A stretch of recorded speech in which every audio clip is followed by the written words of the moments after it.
Cześć, witam wszystkich bardzo serdecznie. Ja jestem Ania, a dziś przygotowałam dla Was coś niezwykle lekkiego i miękkiego, taki otulający obłoczek, który będzie idealny na nadchodzące zimne wieczory i poranki, letnio-jesienne, więc myślę, że projekt się bardzo nada. Pokażę Wam krok po kroku, jak zrobić taką właśnie chmurkę. No i oczywiście niech ten projekt wniesie w Wasze życie trochę lekkości i światła. Słuchajcie, jeśli oczywiście chodzi o ten projekt, no to musimy użyć włóczki, która będzie delikatna, mięciutka i lekka. Ja użyłam włóczki z firmy Drops Kid Silk, ale wiem, że niektórych może taka włóczka podgryzać, dlatego przygotowałam kilka zamienników. Oczywiście Wy nie musicie używać tej włóczki, możecie użyć nawet Waszą ulubioną, którą już macie sprawdzoną i wiecie, że Was nie podgryza.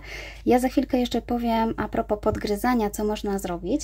Natomiast dobrą alternatywą, zamiennikiem jest włóczka od Gabo Wool Baby Silk Jak. Ja już też zaczęłam robić sweterek z tej włóczki, jest naprawdę mięciutki, jest też lekka, delikatna i oczywiście nie gryzie. Kolejną włóczką jako zamiennik jest Gabo Wool od Mochshilko, też idealna, super, świetna włóczka, naprawdę też nie podgryza, rewelacja, też zaczęłam sobie już coś robić. I taką kolejną włóczką, którą ja zrobiłam sweterek na drutach z kolei, to jest włóczka od Concept by Katia Atenea. To jest włóczka, która w ogóle ma w sobie tylko merino i bawełnę, więc ona w ogóle na pewno na 100% Was nie będzie gryźła. Natomiast struktura jest troszeczkę inna, nie jest już taka włochata, ale też jest mięciutka, leciutka i też można zrobić fajną chmurkę również z takiej włóczki. To są moje zamienniki. One są niestety troszeczkę droższe, no ale czasami, żeby coś było lepsze, niestety jest droższe. Natomiast jeżeli Wy macie jakiekolwiek włóczki, które już używaliście zamiast Kid Silka, zamienniki, to jak najbardziej, przepraszam, możecie sobie po prostu dowolnie używać.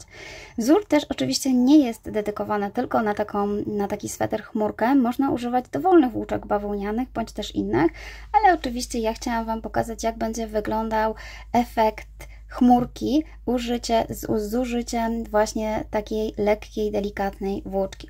A propos jeszcze Kid Silka. Ja tworzę ten sweterek z dosyć dużym dekoltem, po to, żeby oczywiście nie podgryzał pod szyją, bo mnie najbardziej, jeżeli gryzą swetry, to tylko pod szyją. To mnie bardzo denerwuje, więc dekolt mam w miarę duży, żeby oczywiście mnie tutaj nic nie uwierało. Ten sweterek oczywiście będę nosiła na jakiś podkoszulek, t-shirt bądź top, więc już dodatkowo ta część, która jest na górze, totalnie nie będzie mnie interesowała, nie będzie mnie gryzła. Jedyną rzeczą, którą mogą jeszcze podgryzać, są oczywiście rękawy, ale rękawy ja już mam mniej czułe i nie zawsze czuję na rękawach, żeby coś mnie tam podgryzało, ale oczywiście również można później ubierać ten sweterek na top z kolei z długim rękawem, więc też jak gdyby na ciało przywiera tylko podkoszulek, tylko bawełna, więc nie ma nas co pogryźć, może tak powiedzieć.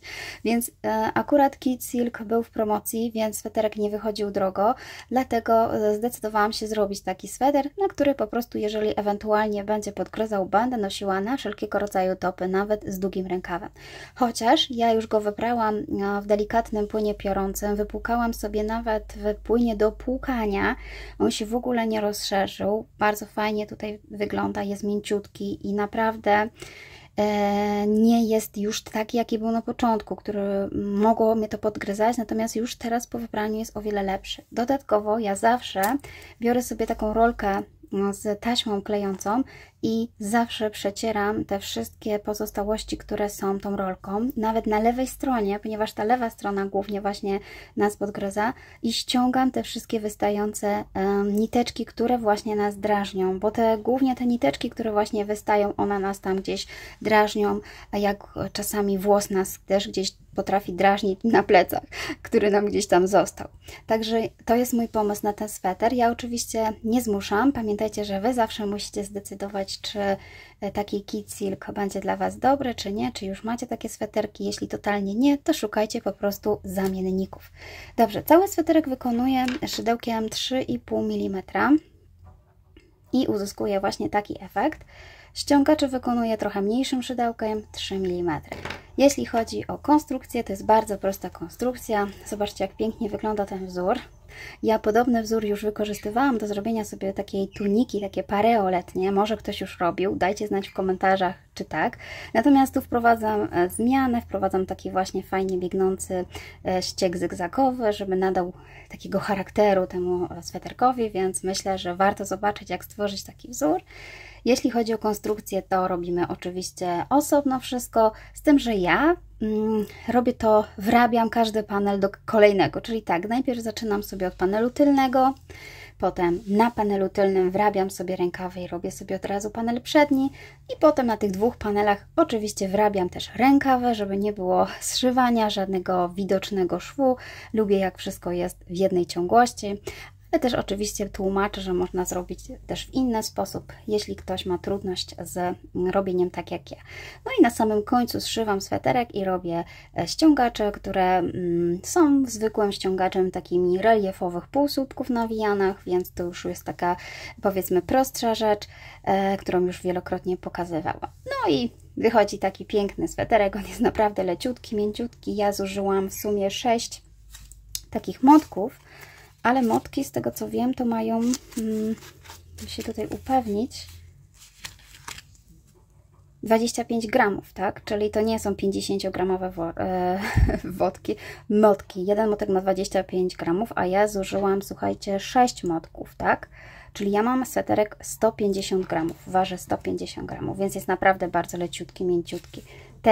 Te motki również są podobnej grubości i podobnej gramatury, więc również w taki sam sposób powstałby sweterek, który byłby po prostu mniej gryzący. Ok, przechodzimy do tworzenia tego pięknego sweterka. Ja oczywiście Wam wszystkim bardzo dziękuję za przemiłe komentarze, za wszystkie udostępnienia, za wszystkie subskrypcje i polubienia kanału. Jest mi to bardzo potrzebne do rozwijania kanału. No i oczywiście osobom, które wspierają kanał, bardzo dziękuję i osobom, które korzystają z linków afiliacyjnych, które zawsze zostawiam pod filmem. Jeśli ktoś ma ochotę zakupić nowe włóczki, jeszcze nie ma, to oczywiście ja zachęcam zakup przez linki afiliacyjne. Dzięki temu ja mogę sobie tworzyć takie filmy. Także zapraszam. Nasz puchaty sweterek wzorzysty zaczynamy od zrobienia panelu tylnego. Ja już mam przygotowany.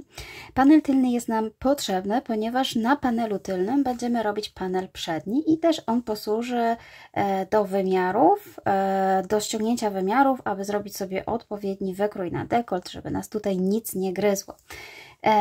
Jeśli chodzi o sposób wykonywania, to ja wykonuję go w taki sposób, że nabieram odpowiednią liczbę oczek łańcuszka, która będzie tworzyła mi szerokość mojego swetra. Natomiast wysokość robimy sobie na bieżąco, więc można robić i sprawdzać, ubierać, ile potrzebujecie. Natomiast, żeby stworzyć odpowiednią szerokość, musimy nabrać odpowiednią liczbę oczek. Będzie to wielokrotność liczby 5 plus 1, czyli może to być każda liczba pomnożona przez kolejną przez piątkę, czyli 5 plus 5 plus 5, czyli na przykład to może być 95, 100, 105, ale pamiętajcie, że na końcu dodajemy zawsze jeszcze jedno oczko, ponieważ to jest taki brzeg, którego potrzebujemy, żeby oczywiście zakończyć sweterek, czyli wielokrotność liczby 5 plus 1 jest niezbędne, aby wykonać sobie ten wzór. Ja natomiast zrobię z Wami próbkę i myślę, że nabiorę tylko liczbę oczek na te 4 segmenty, czyli 5 razy 4 to jest 20, no i dodatkowe oczko, żeby stworzyć brzeg, czyli 21 oczek łańcuszka Wam nabiorę, żeby po prostu pokazać Wam tylko wzór, będzie łatwiej i szybciej. Oczywiście robię go tutaj od tej strony, ale to będzie moja góra. Tak jest prościej i wygodniej. Już tak zdecydowałam, że jednak będę robiła sweterek od razu. Na panelu tylnym będę robiła od razu panel przedni, czyli nie będę łączyła tutaj rękawów, tylko po prostu wbijemy się w odpowiednie oczka i doczepimy sobie taką część potrzebną na ramiona z jednej, jak i z drugiej strony. Zostawimy sobie część na dekolt, taką przestrzeń, żeby sweterek nie pogryzł i żeby też było nam wygodnie. Później pokażę Wam, jak doczepić sobie łańcuszek, jak połączyć i później już będziemy kontynuować panel przedni już cały czas tak samo. No i potem też pokażę Wam, jak fajnie od razu w swetrze wrobić sobie ramiona, żeby znowu ich nie zszywać I myślę, że to będzie najprostszy sposób, jeśli chodzi o osoby, które nie lubią na przykład wszywać. Natomiast jeżeli oczywiście chcecie, możecie takie panele zrobić sobie osobno, całkowicie. To zależy od Waszych umiejętności i od Was, co chcecie osiągnąć. Każdy panel może być osobno zszywany, taki rękawy, przód, tył.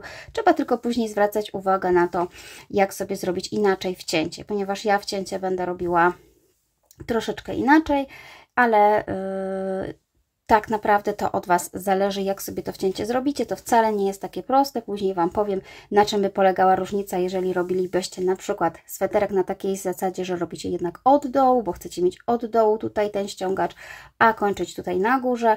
To wcięcie też wcale nie jest takie proste. Po prostu kończymy na pewnym etapie jedną część, zaczepiamy włóczkę i robimy sobie drugą część. Może jest to prostsze też, ale ja chciałam zrobić sobie tak ten sweterek, żeby było jak najmniej zszywania na ramionach i tutaj na tej części rękawów, dlatego pokażę Wam, jak wrobić ten wzór w sweterek, ale możecie sobie zrobić go po swojemu. Dobra, oczywiście to wszystko będzie w trakcie pokazywania kolejnych etapów tego swetra. Na razie skupimy się na zrobieniu próbki.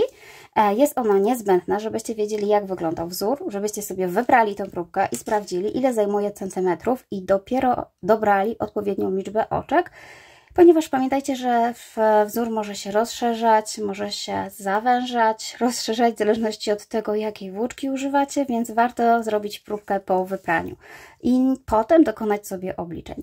Ja na przykład nabrałam sobie 91 oczek łańcuszka i uzyskałam dosyć szeroki panel, ponieważ chcę, żeby on był taki szerszy. Tutaj nawet dochodzi mi do 58 cm, ponieważ później na dole, tak jak zauważycie, będę właśnie miała taki szerszy ściągacz, który będzie mi trochę tą robótkę ściągał. A gdy już będziecie mieć swoją próbkę, przymierzcie najprostszą metodą, przymierzcie, ile zajmuje centymetrów na przykład jeden panel, jeden segment, drugi segment i odpowiednio przemnażajcie sobie. Na przykład widzę, że mi tutaj taki jeden segment zajmuje około 3 cm. To najprościej to jest po prostu pododawać sobie te segmenty, ile będą zajmować, bądź na przykład jeżeli zrobiliście próbkę z 4, no to 4 zajmują mi około 11-12 cm, no to odpowiednio sobie trzeba pomnożyć dalej, żeby uzyskać odpowiednią szerokość. To jest taka, powiedzmy, metoda bez liczenia matematycznego. Ja metodę matematyczną już tam kiedyś pokazywałam, nie chcę się tutaj w to bawić.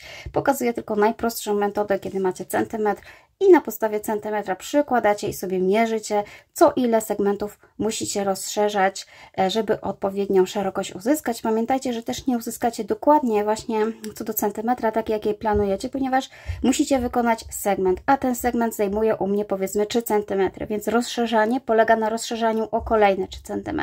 Więc albo lepiej sobie wziąć troszkę szerszy sweterek niż za krótki, no za wąski, ponieważ no 3 cm może Wam braknąć, a lepiej, żeby jednak zostało niż brakło. Dobra, to teraz pokażę Wam, jak będzie wyglądał wzór.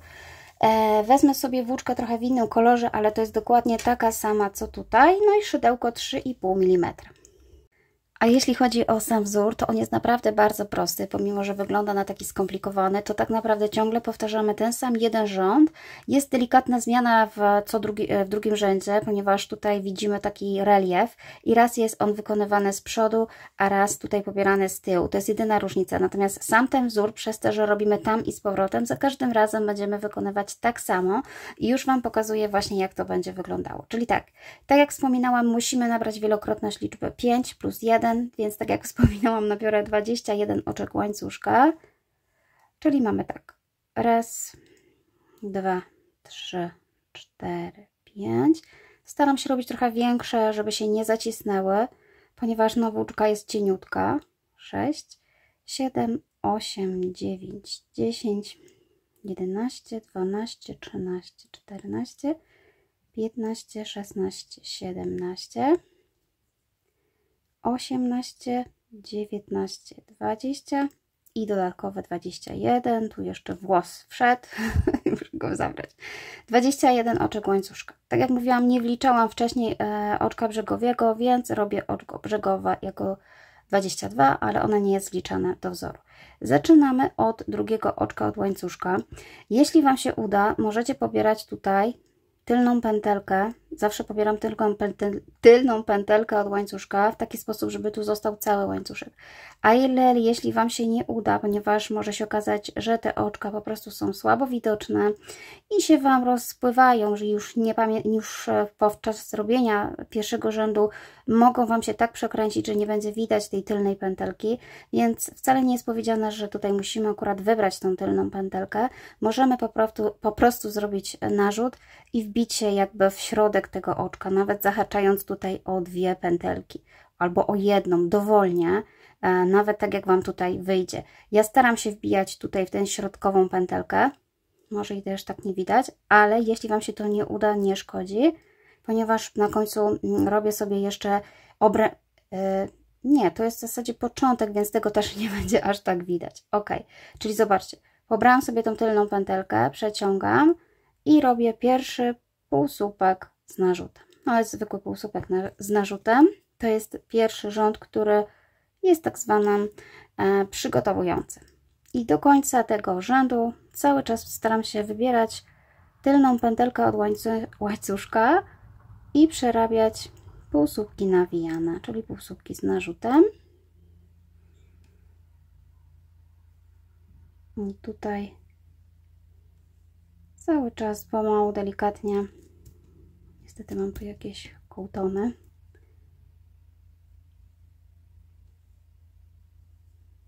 Jak sobie dobrze rozłożycie ten łańcuszek, to no, nie powinno być problemu. Jak po prostu leży nam cały czas z tyłu, to nie powinniśmy mieć problemu z pobieraniem tej środkowej pętelki. Gorzej jak się zawinie i raz źle weźmiecie, to wtedy faktycznie później już nie widać tej tylnej pętelki. Ale nie jest to konieczne. Nie musicie aż tak na to uważać. Ważne, żeby sobie po prostu tutaj przygotować pierwszy rząd.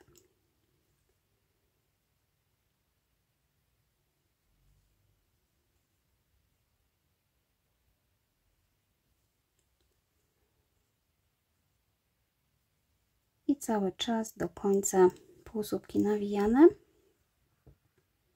Najzwyklejsze. Już tutaj dojdę do końca z Wami.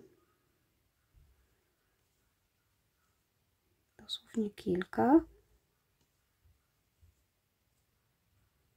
Faktycznie się tutaj schodzi z zrobieniem tego łańcuszka, no bo trzeba patrzeć, żeby nie pogubić pętelek.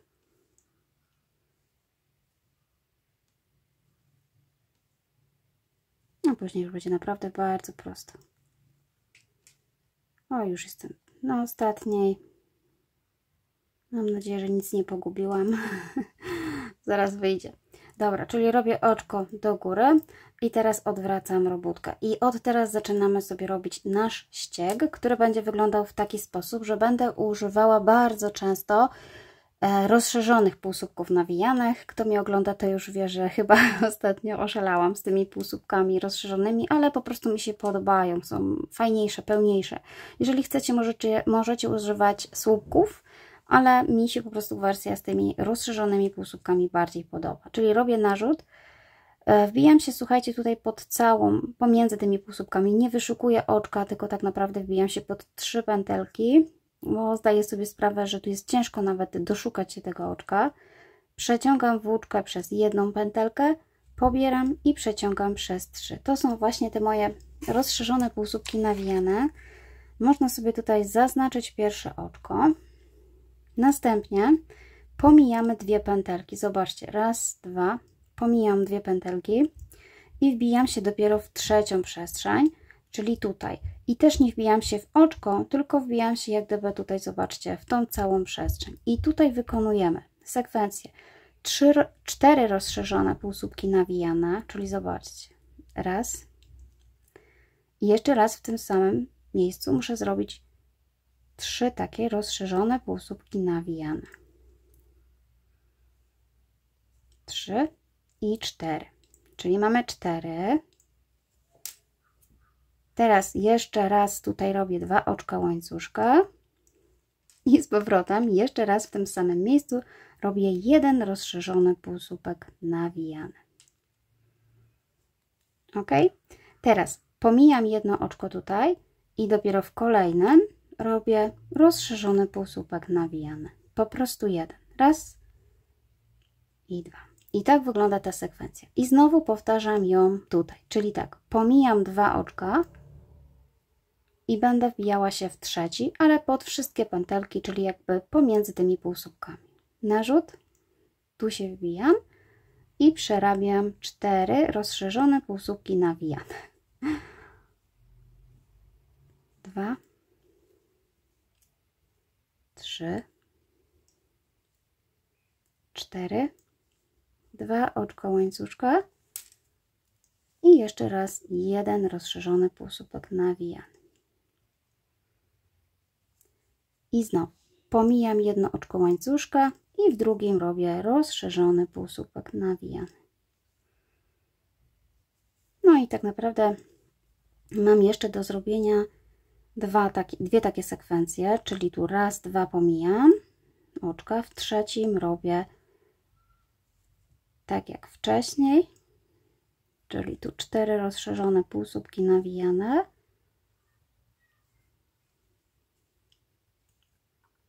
Dwa oczka łańcuszka, no i jeszcze raz jeden rozszerzony półsłupek nawijany. Tutaj patrzymy, gdzie jest jeszcze jeden półsłupek, jedno oczko łańcuszka, ponieważ pomijamy i dopiero w tym robię rozszerzony półsłupek nawijany.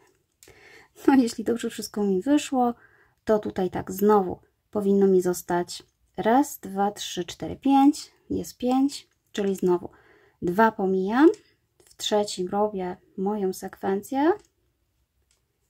Oj, coś mi się tu zahaczyło, ok, już jest dobrze, czyli mamy raz, 2, 3,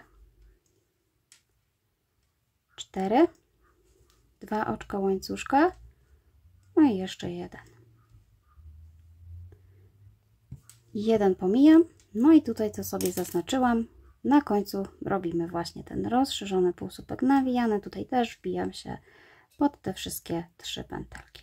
I mamy zrobiony rząd pierwszy i od tego drugiego rzędu będziemy cały czas tak naprawdę powtarzać te rzędy, tylko wzór się będzie zmieniał w tym tutaj środkowym półsłupku, ponieważ w zależności od tego, na której będziemy stronie, raz będziemy robić słupek reliefowy przedni, a raz słupek reliefowy tylny. Czyli zobaczcie, teraz robimy tak, oczko łańcuszka, odwracam i teraz tak, zobaczcie, tu jest taka przerwa dosyć duża, więc ja od razu tutaj wbijam szydełko i tutaj robię rozszerzony półsłupek nawijany. I już nawet nie znaczę tego półsłupka, ponieważ wiem, że z powrotem i tak będę się wbijała pod taką przestrzeń, zaraz Wam pokażę, ale możecie sobie znaczyć na początku. Natomiast tutaj wykonujemy dokładnie zawsze tak samo, czyli już w tej przestrzeni zawsze będziemy zaczynać od 4 półsłupków nawijanych.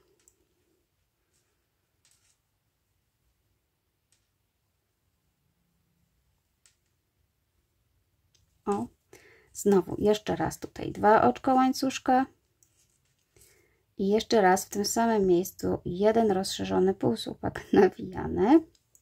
I tu jest zmiana, ponieważ będziemy sobie tworzyć tutaj już w tej części słupki i one będą raz przednie, raz tylne, reliefowe. Zobaczcie, tutaj na przykład mogę sobie zrobić na początku przedni, będzie mi prościej Wam pokazać, a z powrotem zrobimy sobie tylny, czyli robię narzut, pobieram sobie cały ten słupek tak, żeby mieć na szydełku, przeciągam tutaj włóczkę i tutaj wykonuję słupek, nie ten rozszerzony, tylko zwykły słupek, dlatego że on by był niżej i by mi zaniżał ten wzór. Dlatego robimy sobie tutaj zwykły słupek, czyli popatrzcie, przeciągam włóczkę przez 2 pętelki, pobieram i przez 2. Czyli już w tym momencie tutaj zmienia się wzór tylko w miejscu, gdzie mieliśmy pomiędzy tymi naszymi segmentami. Natomiast tutaj znowu wykonujemy to samo co tu, czyli narzut, 4 półsłupki, przepraszam, 4 rozszerzane półsłupki nawijane. Trochę długa nazwa, ale trudno. Tak to już jest. 2 oczka łańcuszka, no i znowu jeszcze jeden.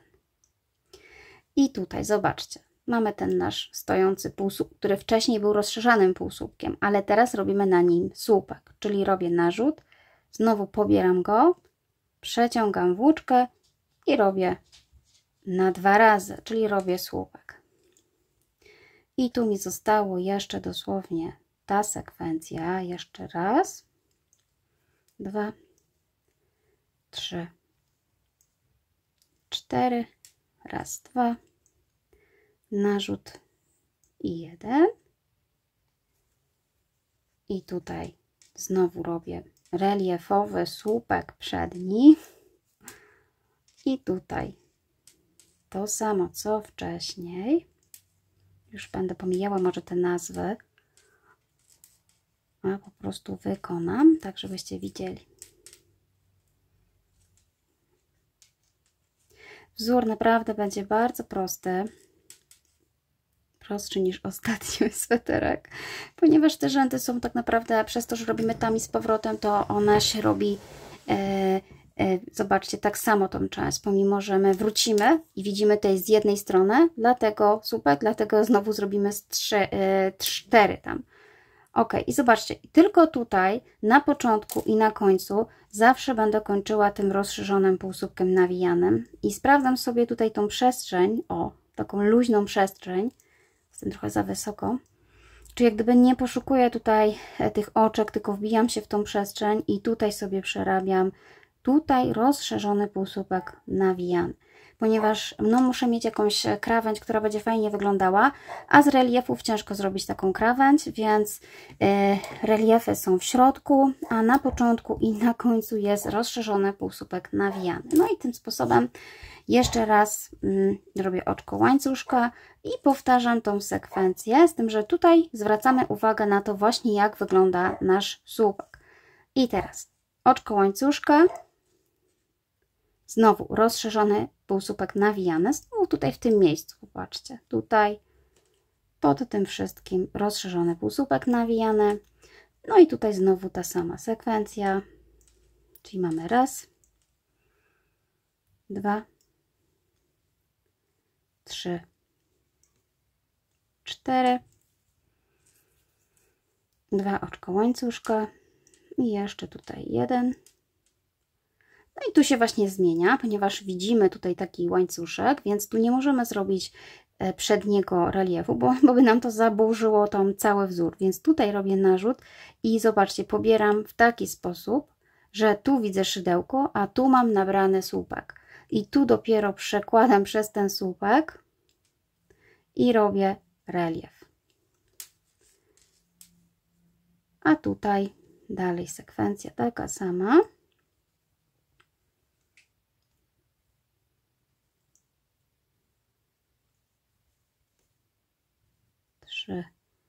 I 4, 2 oczko łańcuszka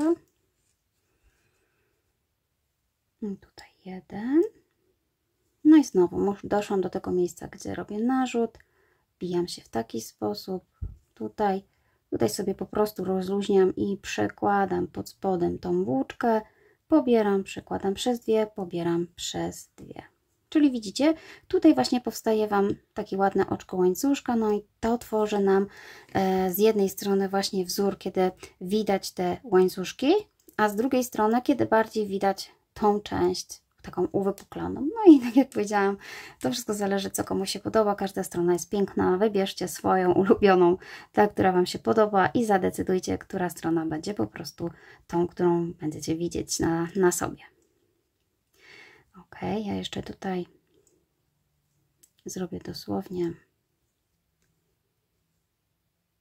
tą część i tu znowu sobie tak, tu sobie nawet przytrzymuję, żeby było prościej znaleźć. Strasznie mi uciekam, przepraszam, ale uciekło mi się tam gdzieś do góry, ale staram się trzymać na górze, bo wiem, że pojawiają się napisy na dole i często jest tak, że komuś ciężko oglądać, jak są napisy, na przykład właśnie dla osób obcojęzycznych i lepiej jak trzymam po prostu na górze, bo wtedy nie musi wyłączać napisów. Dlatego u mnie często robótki nie są na dole, tylko właśnie na górze, stąd może dlatego wyjeżdżam, ale mam nadzieję, że to widać, co ja tutaj robię. Raz, 2, 3, 4.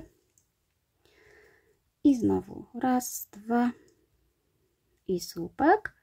I tutaj, tak jak wcześniej Wam powiedziałam, znaczy słupek, wiecie o co chodzi, rozszerzony. I tak jak wcześniej Wam powiedziałam, niby sobie tutaj zaznaczyłam to oczko, ale ja po prostu tutaj wbijam się w tą przestrzeń, tutaj, pod tą całą przestrzeń robię sobie ten rozszerzony półsłupek nawijany. Można doszukiwać się tutaj oczka, ale myślę, że też nie ma potrzeby. Można wcześniej zahaczyć. Tak naprawdę można tutaj zahaczyć pod całe, wtedy może ta krawędź też będzie taka równa. O, w taki sposób. I znowu oczko do góry i to samo. Z tym, że zmiana jest tylko wtedy, kiedy jesteście i patrzycie sobie na ten relief. No i tutaj akurat jestem, można powiedzieć, na taką moją prawą stronę, więc tutaj robię relief przedni. Czyli znowu zaczynam tak samo. Raz, dwa, trzy, cztery, dwa oczka łańcuszka i tutaj rozszerzony półsłupek nawijany. No i od razu muszę przejść właśnie tutaj do tego reliefu. Staram się popatrzeć, gdzie jest ten słupek. Robię oczko narzut. No i tutaj się wbijam w całe, tutaj popatrzcie tą przestrzeń i tu przerabiam sobie właśnie ten słupek reliefowy przedni. Bardzo luźno, bardzo tak właśnie, nie staram się tego mocno zaciskać, żeby się ta robótka nie zwężała. I tutaj znowu w tej przestrzeni, której wcześniej sobie przygotowaliśmy, znowu to samo. Dobrze, słuchajcie, myślę, że już rozumiecie, jak robić ten wzór. On jest bardzo prosty. Zwracajcie tylko uwagę, jak biegnie relief, czy robimy przedni, czy robimy tylny słupek i tylko tego w zasadzie się trzeba trzymać i tak sobie zrobić taką próbkę, żebyście wiedzieli, ile nabrać oczek łańcuszka, żeby oczywiście uzyskać Waszą docelową szerokość sweterka. Tak to będzie mniej więcej wyglądało. No oczywiście wszystko zależy od tego, jaką włóczkę użyjecie, jakiej grubości szydełko. Dopasujcie swoją ulubioną włóczkę i swoje ulubione szydełko w zależności od tego, co chcecie osiągnąć. I tak jak Wam wcześniej wspominałam, kiedy już osiągniecie, zrobicie tą próbkę, wypierzecie próbkę, wtedy możecie sobie po prostu pomierzyć, ile taki segment zajmuje, pomnożyć sobie ilość takich segmentów razy centymetry, żebyście się dowiedzieli, ile takich oczek łańcuszka nabrać. Tymczasem ja już mam właśnie przygotowany ten panel, może jeszcze nie do końca taką długość, którą bym chciała, ale pokażę Wam już, jak zrobić właśnie przód, czyli zróbcie sobie swój panel i gdy zrobicie już ten panel, będziemy teraz pracować na tym panelu. Będziemy doczepiać włóczkę, żeby zrobić sobie kolejny panel, czyli już panel przedni. Ale zanim go zrobimy, musicie sobie mniej więcej wyznaczyć, ile centymetrów potrzebujecie na sweter na ramię, a ile zostawicie w środku na dekolt. I już pokażę Wam, jak ja to rozplanowałam. Ok, jeśli chodzi o wyznaczanie części na dekolt i na ramiona, to będzie to bardzo proste, ponieważ podzielimy sobie to po prostu na segmenty. Ja już mam mniej więcej wydzielone. Układamy sobie w taki sposób panel, gdzie tu zaczynaliśmy i to był taki pierwszy nasz rząd, który przygotowywał pod wzór, więc tak jak powiedziałam na początku, ja będę tworzyła odwrotnie ten sweterek, czyli to, co było dołem, teraz jest górą. Jeśli robicie osobno panele, musicie sobie po prostu to jakoś sami rozdzielić. Jeśli chodzi o dekolt, tak jak wcześniej Wam pokazywałam na początku, wystarczy, jeżeli zaczynacie, kontynuujecie tutaj, w panelu przednim wystarczy po prostu skończyć w pewnym momencie na jednym panelu, później zrobić sobie przerwę, przestrzeń na dekolt i zacząć tutaj i kontynuować wzór. Ja natomiast robię z tej strony. Tak sobie to ustaliłam.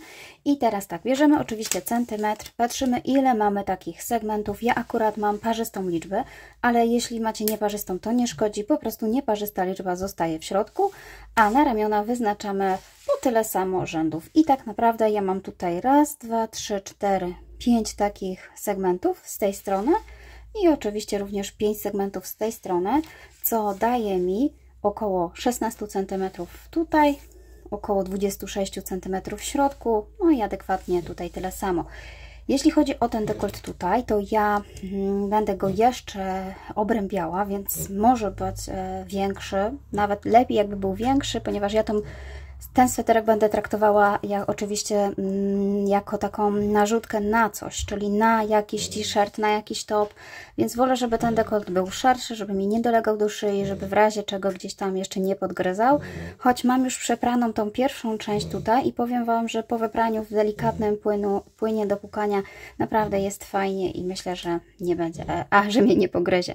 Dobrze, słuchajcie, jeżeli macie już ustalone segmenty na ramiona, na dekolt, to zaczynacie w miejscu, w którym, oczywiście z prawej strony, w którym mamy nasz wzór, który się nie zaczyna tutaj od tych trzech, tylko odwrotnie, czyli ja w tym momencie muszę zacząć od tej strony, tutaj, odwracam sobie, to jest moja lewa strona, prawdopodobnie prawą zostawię sobie tą, przymierzcie na siebie, ponieważ wtedy będziecie najlepiej wiedzieć, która strona Wam bardziej pasuje. Ja na początku myślałam, że ta, ale jednak ta troszeczkę wyszczupla, więc stwierdziłam, że ta będzie moją prawą stroną.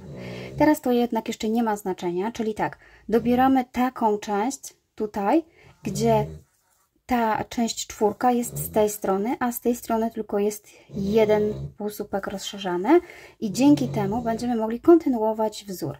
I teraz tak, ja zaczynam od tej krawędzi, więc będę pracowała tylko do tej części. Już Wam pokazuję, jak to będzie wyglądało.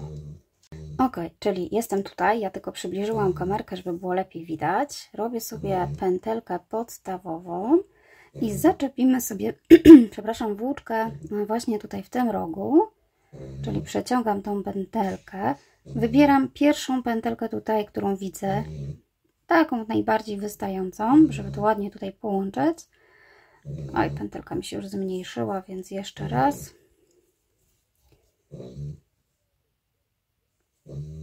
Przeciągam tą pętelkę. No oczywiście robię oczko ścisłe. Jeśli chodzi o koniec tutaj tego sweterka, to ja na razie go jeszcze nie zamknęłam. Mam tutaj zabezpieczone, ponieważ nie wiem, czy chcę mieć krótki, czy długi sweterek. Oczywiście, jeśli zdecydujecie, że już to jest koniec, no to zamykamy zwykłym oczkiem ścisłym. Natomiast ja jeszcze mam tutaj drogę otwartą, bo ciągle się zastanawiam ostatecznie, jaka długość będzie tej bluzeczki. No i tak, dalej w tym samym miejscu musimy przerobić rozszerzony półsłupek nawijany, czyli tak jak było. Można sobie go oczywiście zaznaczyć. No i słuchajcie, teraz jest naprawdę bardzo prosta rzecz, ponieważ wbijamy się właśnie tutaj w ten środek, gdzie tworzyliśmy nasz segment, czyli robimy takie same segmenty, takie same rzędy, a tutaj się po prostu nic nie zmienia. Dzięki temu będziemy mieć fajnie połączone już na górze ramiona i kontynuację wzoru. Przepraszam, ale właśnie przyszedł mi piesek, będzie trochę podchrapywał. Mam nadzieję, że nie będzie aż tak bardzo przeszkadzał. No i teraz musimy sobie poszukać tutaj tej części, gdzie mieliśmy ten nasz słupek. Tak naprawdę wystarczy sobie tutaj tylko popatrzeć, gdzie on biegnie. Tutaj. Ja wezmę po prostu ten tutaj, co jest, i przerobić zgodnie ze wzorem, który mam. Czyli tutaj, na tym etapie biorę go, jak gdyby robię go relief od tyłu, tak? Czyli przerabiam sobie słupek reliefowy od tyłu, w taki sposób. Czyli tak jakbym patrzyła tutaj z tej strony, no to mi zostały takie dwa półsłupki nawijane tutaj, to co widzicie. Natomiast w dalszej części znowu wbijam się tutaj w sam środek i znowu przerabiam ten sam ścieg.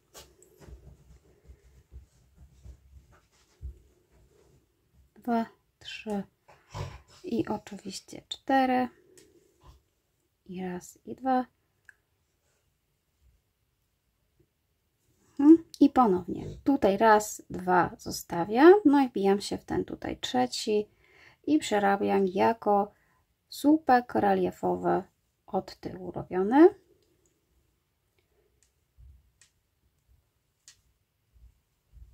I dalej kontynuuję to samo.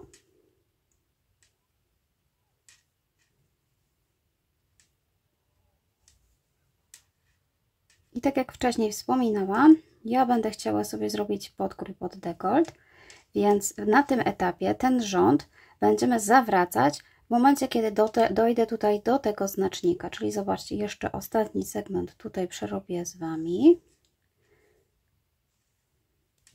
Natomiast dojdę tutaj do tego momentu, mam zrobione moje 5 segmentów, no i tutaj oczywiście na końcu robimy nie słupek reliefowy, tylko wbijam się mniej więcej tutaj, jak gdyby raz, są dwa te półsłupki nawijane, wbiję się w tą przestrzeń i zrobię taki ten rozszerzony półsłupek nawijany, czyli dokładnie to, co było na początku.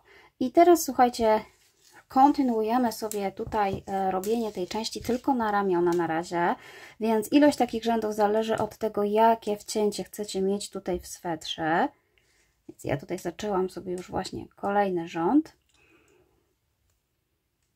I tutaj tak naprawdę już się, słuchajcie, nic nie zmienia, po prostu robicie sobie kilka takich rzędów, które spowodują obniżenie właśnie tego dekoltu.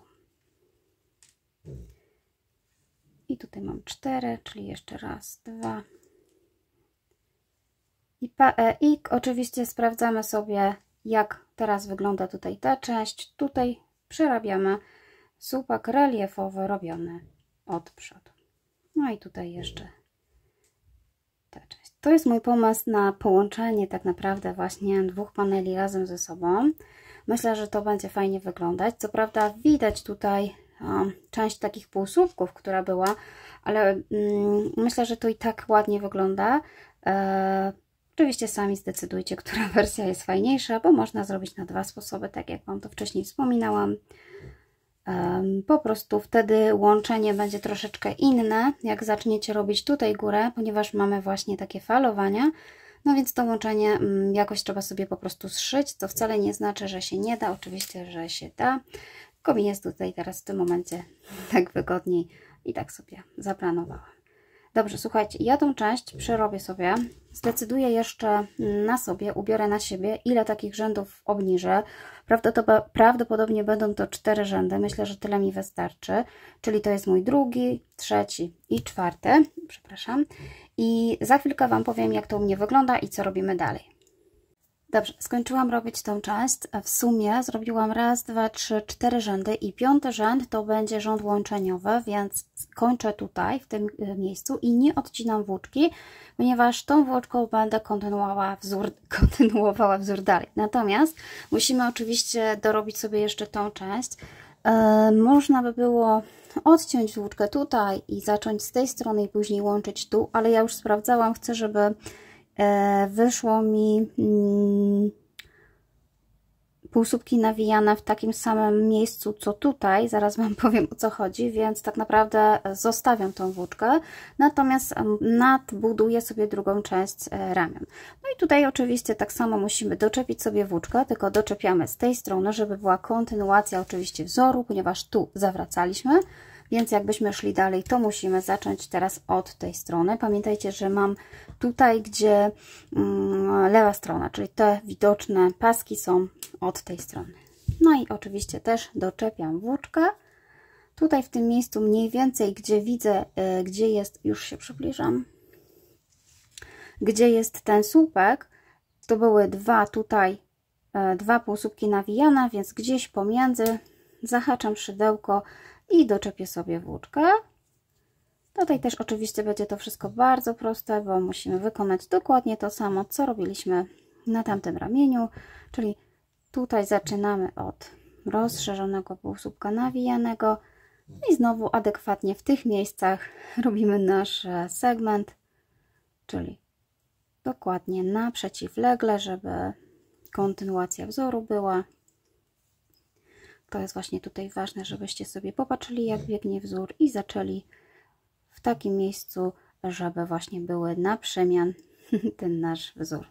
No i tutaj 2 oczko łańcuszka i to samo. No i oczywiście tutaj też muszę zrobić tak samo, czyli 2 pomijam i tutaj ten trzeci półsłupek traktuję jako ten słupek, które zaczepiam od tyłu. Ok, słuchajcie, tego już nie będę pokazywać. Oczywiście robicie tak samo. Tyle samo rzędów, z tym, że w tym miejscu musimy nadrobić 5. rząd, czyli raz, 2, 3, 4, 5. rząd wyjdzie Wam właśnie tutaj, w tym miejscu. I jak zrobię 5. rząd, to pokażę Wam co dalej, a wszystko oczywiście kontynuujemy zgodnie z planem. Budujemy tą część na ramiona. Ok, zbudowałam już tą część, tylko ta część jest o 1 rząd krótsza niż ta część, ponieważ 5. rząd będziemy tworzyć już w całości połączone z dekoltem. Czyli tak, przygotowujemy sobie tą część krótszą o 1 rząd. Dokładnie musi Wam wyjść włóczka, koniec włóczki tutaj w środku. Odcinamy, robimy oczko ścisłe. Czyli tu mam 4 rzędy. 1, 2, 3, 4. Zgadza się. I teraz kontynuujemy dalej tą część, czyli ja jestem tutaj na tej stronie i będziemy dokładać odpowiednią liczbę oczek łańcuszka tutaj, a natomiast w tej części dokończymy rząd 5, żeby było równo dokładnie tak jak tutaj. I teraz tak, ile dodać oczek w środku? No dokładnie tyle, ile macie segmentów, troszeczkę może mniej, dlatego że zobaczcie, ja mam w środku 1, 2, 3, 4, 5, 6, 7, 8 takich segmentów, ale wykorzystaliśmy wcześniej rząd tutaj brzegów. Czyli my tak naprawdę potrzebujemy te oczka bez tych brzegów. Można to zrobić w bardzo łatwy sposób. Po prostu policzyć, na razie nie liczymy tego rzędu, tylko liczymy ten rząd jako segment wraz ze sznurkiem, czyli to jest 1 segment, z tym sznurkiem 2 segment, z tym, przepraszam, 3 segment, 4 segment, 5 segment i 6 segment, tak? Na razie chciałam tylko doliczyć pełne segmenty, więc mam 6 pełnych segmentów, w których tak naprawdę potrzebuję 5 oczek, czyli 6 razy 5 to mam 30. Do tego oczywiście ten segment z tym sznurkiem policzyłam do tego, więc tu mi są dokładnie potrzebne 4 oczka, więc 6 plus 4 to jest 40, ponieważ mam już krawędź.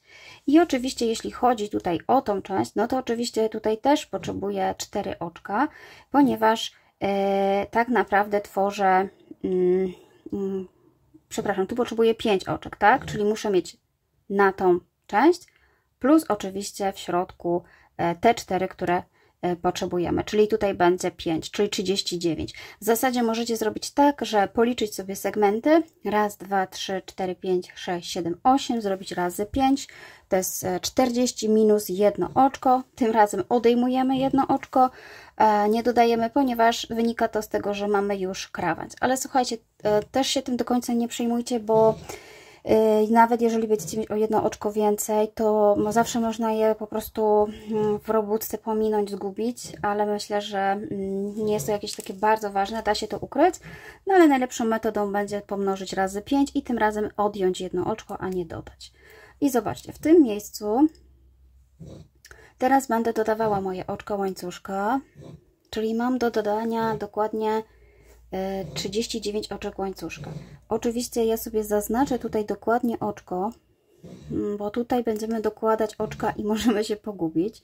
Czyli tak, 1, 2, 3, 4, 5, 6, 7, 8, 9, 10, 11, 12, 13, 14, 15, 16, 17. Dobrze, zrobiłam sobie łańcuszek z 39 oczek łańcuszka oczywiście i teraz będziemy sobie łączyć w taki sposób. Oczywiście ułóżcie tak łańcuszek, żeby nie był nigdzie tutaj skręcony. To jest bardzo ważne, żeby nam się tutaj nic nie poprzestawiało. Wiem, że to jest ciężkie, a w razie czego nawet jak tam się troszeczkę poprzekręca, to nie szkodzi. Będziemy sobie jeszcze obrębiać ten dekolt. Najlepiej od razu po zrobieniu łańcuszka, nie wywijać go, nic nie robić, tylko po prostu połączyć. I teraz słuchajcie, no łączenie. Łączenie jest bardzo proste, tylko ja sobie tutaj niestety już widzę, że zrobiłam błąd. A nie zrobiłam błędu. Ok, no dobrze. Czyli tak, łączymy w taki sposób, że najpierw wbijam się tutaj dosłownie pod tą krawędź i robię sobie oczko ścisłe, żebym miała tutaj pewność, że jest dobrze połączone. Czyli robię oczko ścisłe i jeszcze raz w tym samym miejscu oczywiście robimy sobie nasz brzeg, czyli ten rozszerzany półsłupek nawijany. No i dalej kontynuujemy wzór, który jest tutaj. Rozchrapał się mój piesek. Dobrze, słuchajcie, czyli przechodzimy do końca i znowu robimy początek. Ja dojdę tutaj i pokażę Wam, co będę robiła na tym łańcuszku. Ok, słuchajcie, już jestem w tym miejscu, gdzie będę pomału przerabiała ten łańcuszek, czyli dochodzę tutaj do ostatniego mojego segmentu. I teraz właśnie musimy poprzerabiać sobie ten łańcuszek, z tym, że zdaję sobie sprawę, że będzie ciężko wybierać tylne pętelki, no ale jeśli się uda, to by było super. Czyli zobaczcie, tą pierwszą pętelkę pobiorę sobie tutaj i przerabiam oczywiście zwykłe półsłupki, tak jak było półsłupki nawijane. Czyli chcę mieć dokładnie taką samą krawędź jak tutaj, żeby ładnie się to wszystko zgadzało. Natomiast już widzę, że jedno oczko mam tak zaciśnięte, że raczej nie dam rady się tutaj wbić, więc po prostu zrobię sobie 2 oczka tutaj. Ilość oczek musi się mniej więcej zgadzać, natomiast czasami się bardzo to oczko zaciśnie i jego po prostu nie widać. Natomiast każdy kolejny, jeżeli uda Wam się tutaj wbić w tą środkową pętelkę, tak jak na początku, no to oczywiście będzie super. Trzeba sobie tak ułożyć łańcuszek, żeby ta pętelka tutaj była widoczna. I tak jak ja tutaj akurat teraz mam widoczną, no ale tutaj jedna była zaciśnięta. Nawet widzę, że mam tutaj tą przerwę. Może jeszcze mi się uda tutaj wrócić i jednak ją pobrać. No i tak, robimy sobie tutaj do tego momentu. Sprawdzamy, czy mamy dokładnie tyle samo półsłupków, co powinniśmy mieć. Ok, zrobiłam sobie ten łańcuszek. On oczywiście się lekko jeszcze naciągnie, pomimo że wyglądał na sztywniejszy, to się troszeczkę naciągnął po zrobieniu półsłupków. Przeliczyłam sobie, czy mam 39, no i oczywiście mam, więc tutaj w tym momencie przechodzę już tutaj do tej części, czyli w tym momencie przechodzę do zrobienia tego półsłupka rozszerzonego i dalej kontynuuję tą część, tylko niestety mi się tutaj coś, a nie, słuchajcie, źle sobie zaczepiłam, ponieważ, oj, widzicie, nie zrobiłam sobie tutaj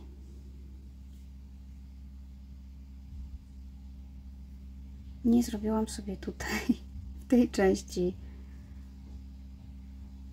Oj. Tak, słuchajcie, zdecydowanie nie zrobiłam sobie niestety tutaj tej jednego słupka, jak robiłam. Trudno, nie będę już tego pruła, tego tak nie będzie widać, ponieważ sprucie tego aż do momentu łańcuszka to graniczy z cudem i miałabym po prostu trochę więcej problemów, a tutaj aż tak nie będzie tego widać. Po prostu przerobię sobie w tej części, zahaczę sobie tutaj, zrobię sobie wyjątkowo tutaj taki, powiedzmy, słupek, dlatego że nie mam, po prostu brakuje mi tej części. Normalnie bym kontynuowała wzór, ale niestety nie mogę tutaj. Coś mi się tutaj niestety popsuło, ale Wy oczywiście róbcie tak, jak powinno być, czyli we wzorze kontynuujemy, robiąc tutaj półsłupek, rozszerzony półsłupek nawijany.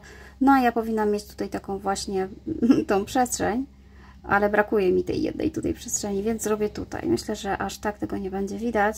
Po pewnym czasie pewnie zapomnę, że tego tutaj nie mam. No trudno, zdarza się. Nawet widzę, że jest to mniejszy, bo zrobiłam z 3. Nie wiem, jak to się stało. Może mi się po prostu coś popruło, a ja nie zauważyłam. No i tutaj dalej kontynuuję mój wzór. I teraz tak, oczywiście musimy dojść z powrotem i będziemy pracować już na tym łańcuszku dokładnie tak samo jak na początku, już Wam pokazuję. Z powrotem tutaj w tym miejscu, moim felernym, w którym zapomniałam sobie zrobić sekwencji, ale myślę, że już tak naprawdę tego nie będzie widać. I teraz muszę po prostu popatrzeć, jak to tutaj u mnie wyszło. Ta krawędź teraz już nie jest krawędzią, tylko jest kontynuacją wzoru, więc zależnie od tego, na jakiej jesteście stronie, tak wykonujemy tutaj tą część, czyli po zrobieniu tutaj tego, wyszukuję sobie tego mojego słupka, który wcześniej tutaj zrobiłam, natomiast tutaj przerabiam jako słupek reliefowy od tyłu. No i teraz popatrzcie, musimy kontynuować wzór, tak jakbyśmy robili z naszego łańcuszka, czyli tak, tu mam oczko jedno, tu mam drugie, czyli mam raz, dwa półsłupki pomijam i dopiero w drugim się wbijam, znaczy przepraszam, pomiędzy drugim a trzecim wbijam się tutaj w cały ten środek i robię dopiero sekwencję, czyli raz, 2, 3, 4, 2 oczka łańcuszka i jeszcze raz w tym samym miejscu 1 rozszerzony. I pamiętacie, że tutaj pomijaliśmy dosłownie jedno oczko, tutaj, czyli pomijam tą przestrzeń i dopiero tutaj wbijam się i przerobię, i przerabialiśmy półsłupek rozszerzony i tak sobie zrobimy, czyli ten półsłupek rozszerzony tutaj, znowu przerabiamy tak samo, czyli to jest zajęte, czyli pomijam raz, 2 oczko łańcuszka tutaj, czyli tak naprawdę będę się wbijała, to pomijam i wbijam się tutaj i przerabiam moją sekwencję. Jak gdyby, wiem, że mogą te półsłupki Was mylić tutaj na dole, ale sprawdzajcie zawsze jak gdyby ile oczek pomijacie. Tutaj pamiętajcie, pomijaliśmy 2 oczka, więc wbijam się w trzecie, ale zawsze wbijam się w tą przestrzeń pomiędzy, więc przerabiam znowu mój wachlarz. Ogólnie musi Wam się zgodzić ta liczba tych sekwencji, którą mieliście w środku. Ja miałam bodajże chyba 8, więc musi mi tak wejść, żebym miała 8. I tutaj znowu, no i znowu pomijam to jedno oczko i wbijam, pomijam to i wbijam się tutaj i tutaj robię rozszerzony półsłupek nawijany. Raz, 2 pomijam i wbijam się w trzecie i znowu sekwencja. Ok, dojdę tak do końca. Jeśli mi się wszystko zgra, to tak naprawdę jesteśmy w domu, bo możemy już sobie kontynuować robienie długości tego przedniego tak naprawdę już panelu, ale mamy o tyle fajnie, że mamy po prostu już połączone tę część. No i ja sobie tutaj zaraz sprawdzę, czy to wszystko mi się ułożyło tak jak powinno. Dojdę do tego momentu. Ok, jestem już prawie na końcu, no i widzę, że na szczęście mi się wszystko udało, bo tak, mamy raz, 2 oczka tutaj przerwy i w tym trzecim właśnie muszę zrobić sekwencję. Raz, 2, 3, 4, raz, 2, no i oczywiście tutaj jeszcze to, o czym zapomniałam. I teraz zobaczcie, tutaj powstaje mi właśnie taka przerwa, ta pętelka i to jest moja taka przestrzeń, którą ja tutaj pomijam. No i teraz robię dokładnie tak, jak powinnam robić we wzorze, czyli muszę sobie, o zobaczcie, tu jest właśnie ten półsłupek, ja go muszę tutaj pominąć i dopiero tutaj mam ten słupek, który powinnam zrobić, tak naprawdę tutaj zobaczcie, widać u mnie 2, ale tak naprawdę ten tutaj to jest ten, który powinnam zaczepiać i robić jako ten słupek. Może to trochę tak tutaj nie jest jakoś wyraźnie, ale nawet jeżeli, słuchajcie, weźmiecie tutaj o 2 na przykład, zahaczycie, żeby jak gdyby go schować, bo ten pierwszy łańcuszek on troszeczkę właśnie inaczej wyglądał, natomiast tutaj można zaczepić w taki sposób, żeby sobie to po prostu wyprostować, ale naturalnie dobrze jest wtedy, kiedy faktycznie no jest ten jeden tutaj, oj, przepraszam, jeden tutaj ten słupek przerwy, no bo on musi być, no bo to było to 39 oczko, więc ja po prostu zrobię tutaj słupek i tak we wzorze wszystko się tutaj ładnie ułoży. Tak samo mamy tutaj, te słupki tu po prostu widać. No, ja chciałam, żeby było je widać, dlatego że będę sobie je obrębiała właśnie reliefami, słupkami reliefowymi, więc one się jeszcze ładnie ułożą, więc tym się nie przejmujcie. Natomiast my w tym momencie połączyliśmy sobie już wszystko, dosłownie. Mamy już ładną bazę pod nasz przedni panel, więc teraz już tylko budujecie sobie odpowiednią wysokość. Musi ona być oczywiście zgodna z poprzednią wysokością waszego panelu tylnego, więc po prostu liczcie sobie.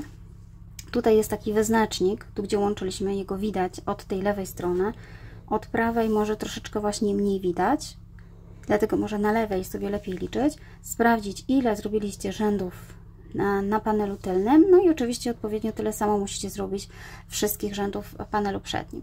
Już Wam pokazuję, jak to wygląda u mnie z góry. Mam na razie taką właśnie tutaj przestrzeń, mam już zrobiony dekolt, no i teraz oczywiście buduję drugą część.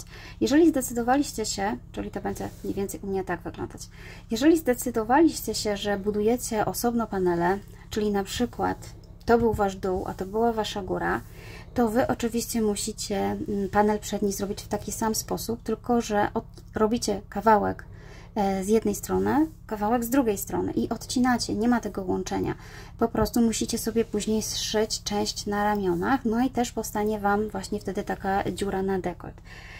Ja, tak jak powiedziałam, wybrałam może trochę trudniejszy sposób, ale taki bardziej estetyczny, ładniejszy, jakoś mi tak prościej to wyszło połączyć, żeby później sobie nawet nie mieć tych brzegów takich falistych. Oczywiście te faliste brzegi można ładnie też obrębić, wcale nie muszą być faliste, ale jakby ta część będzie dla mnie prostsza. Natomiast ja ten dół też będę obrębiała, więc po prostu Wam pokażę, co można zrobić z tym dołem, w jaki sposób będę go wykańczała. Oczywiście on też jest bardzo ładny sam w sobie, więc nawet jeżeli nie planujecie żadnego wykończenia, też będzie super, bo on po prostu jest taki falowany. Dobra, tymczasem ja sobie oczywiście dokończę tą część i pokażę Wam, co dalej. Dobrze, ja już skończyłam robić mój panel przedni. Dokładnie zrobiłam tyle samo rzędów, co w panelu tylnym. Oczywiście pamiętajcie, żeby liczyć tutaj od tej strony, żeby liczba rzędów Wam się zgadzała. No i mi akurat tak wyszło, że skończyłam sobie po zrobieniu tego rzędu na lewej stronie, zarówno na panelu przednim, jak i tylnym, czyli ilość takich rzędów się zgadza, nawet pokrywają się rzędy co do miejsca, w którym skończyłam, czyli skończyłam na lewym rzędzie i tak naprawdę to nie ma znaczenia, ale jakoś tak u mnie wyszło, że postanowiłam, że następny rząd już jakby na prawej stronie pomijam, ponieważ będę sobie robiła do niego ściągacz. Oczywiście to od Was zależy, na którym rzędzie sobie skończycie. Dobra, i po skończeniu tych paneli zabieramy się za rękawy. Ja już jeden rękaw sobie zrobiłam i teraz tak, rękawy można robić osobno, tak jak panele przednie i tylne.